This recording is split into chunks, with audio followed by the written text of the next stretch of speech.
Live event. Today we will be discussing three main topics. One will be the proposed fare increase. The second will be the discontinuation of the Olive route. And the third will be the additions of the potential Red Express and the Lime Express routes. The format of this presentation will be, we'll put a graphic up on the screen which will have some detail on the topic at hand. We'll add additional detail, and then at the end here, when it's all said and done, we'll leave this up online so you can review it. And then feel free to drop any questions below and we'll answer them in a timely manner. So the first area of discussion is going to be the proposed fare increase. All right, so starting off on July 1st, if the proposal is accepted, we're going to see an increase to the fixed route fare by 25 cents. The disability is going to be increased from 50 to 60. The one-day pass, 7-day pass aren't going to see any change. The 30-day pass will also remain the same. The Connect Mobility one-way fare is $2.50. The premium is $3.50 to $4. 30-day pass is going to increase to $70. All right, so then that would run through 2019. That began July 1st. So then beginning July 1st, 2020, for the fixed routes, the fixed route fare would increase 5 cents, so that would go up to $1.30. The disabled would remain the same at 60 cents. The one-day pass would remain the same at $3.50. The 7-day would increase $1 up to $11, and then the 30-day would remain the same at $36. For Connect Mobility, the one-way fare would increase to $2.60. Premium fares would increase to $3.60 and $4.60, and then the CEM 30-day pass would remain at $70. And July 1st, so this is 2021, we're looking at another 10-cent increase, so it's going to take you to $1.40 for the fixed route increase.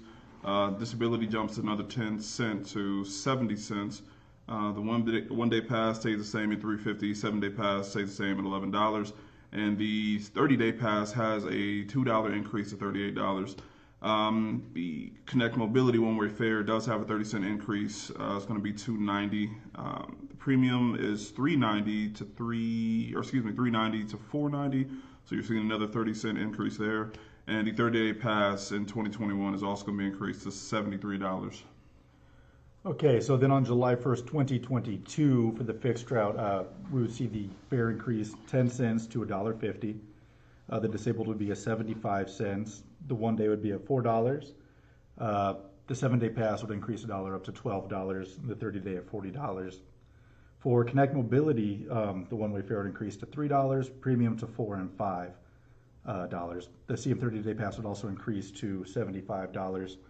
So these would be the incremental increases over the next 4 years.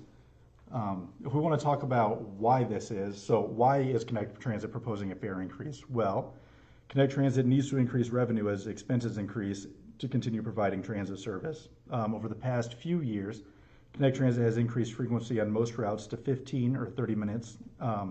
We've also added Sunday service. We've added late night service on 4 routes. All of these additional services bring more value to our customers, but they also increase expenses. Tied into the fare increase proposal is fare capping.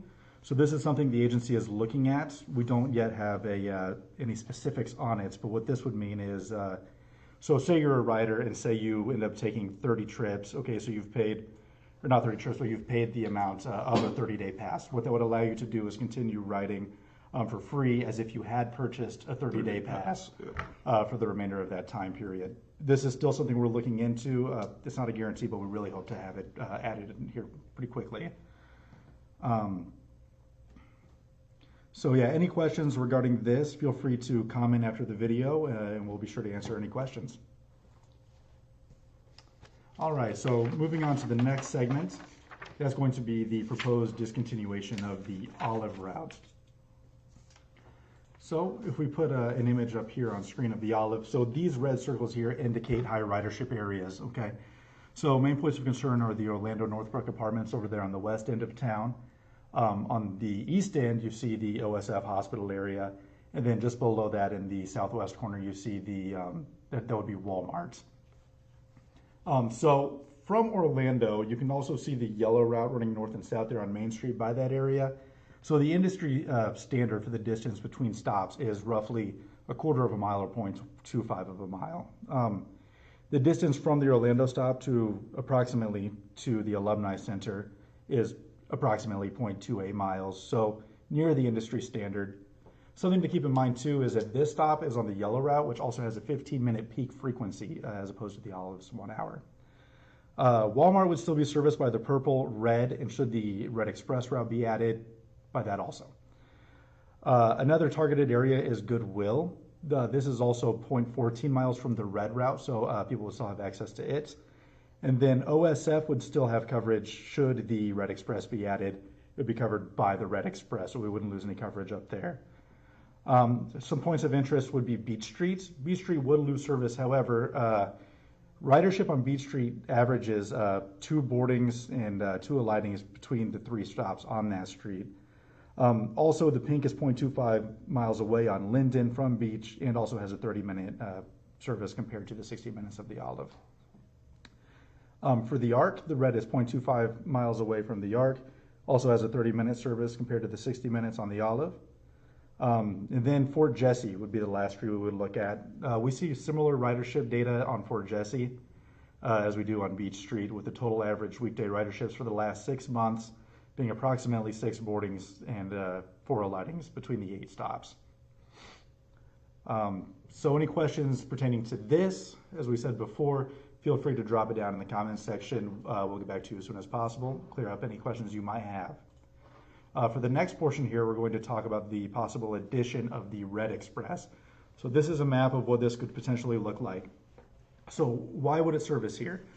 Well, if you were to break down the full red route into 3 main legs, say the leg that connects Uptown Station to Walmart, and then from Walmart down south to Washington Street, and then Washington to downtown, the leg that connects Uptown to Walmart has nearly double the ridership than the other 2 legs.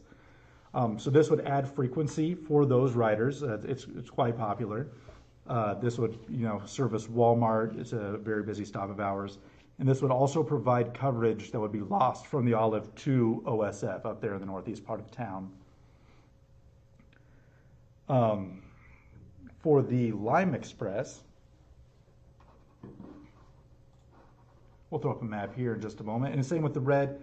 Any questions on that, feel free to drop them down below. We will add them after the presentation.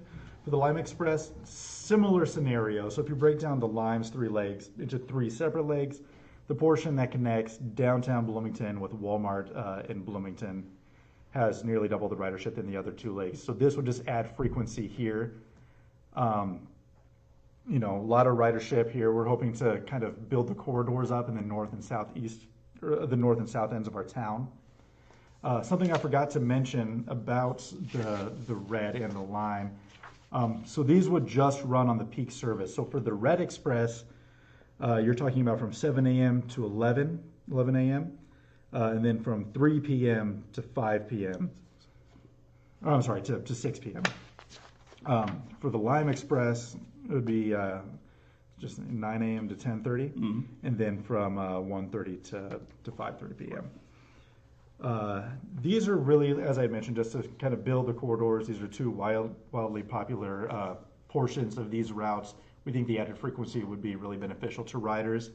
When you have additional frequency, you have faster boarding times. You have people getting to Walmart, which is a highly popular destination, more frequently, especially in inclement weather. People don't want to be out. People don't want to wait. We think this could be a really good addition for the community as a whole.